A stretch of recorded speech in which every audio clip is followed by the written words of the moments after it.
ఎప్పుడో కరోనాలో వచ్చినప్పుడు దగ్గు, గొంతుకి నొప్పి మళ్ళీ ఇప్పుడొచ్చింది. అన్ని సంవత్సరాల తర్వాత మళ్ళీ ఇప్పుడొచ్చింది నాకు నొప్పి. 10 రోజుల నుండి గొంతుకు నొప్పి, దగ్గు అస్సలు ఆగట్లేదు. హాస్పిటల్స్కి వెళ్ళాను, మెడిసిన్స్ తీసుకున్న. కిచెన్లో ఏమేమి చేయమన్నారో అన్నీ చేసేసాను. ఎందుకు ఇలా వస్తుందో తెలియలేదు. సరే చూద్దాం.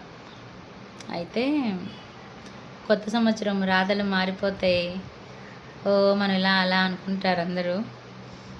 ఏమీ మారు, అన్నీ అలాగే ఉంటాయి. మన బాధలు అలాగే ఉంటాయి, మన ఆలోచనలు అన్నీ అలాగే ఉంటాయి. మారేది ఏంటంటే సంవత్సరాలు, రోజులు, గంటలు, గడియలు, నిమిషాలు, సెకండ్లు ఇవే మారుతాయి. మనం అలాగే ఉంటాం, మన బాధలు అలాగే ఉంటాయి.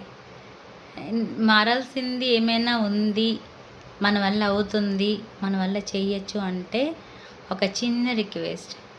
మన వల్ల ఒకరికి మేలు జరగకపోయినా పర్వాలా, దయచేసి కీడు మాత్రం చేయకూడదు. అలా చేయకుండా ఉండటమే మనలో వచ్చే పెద్ద మార్పు.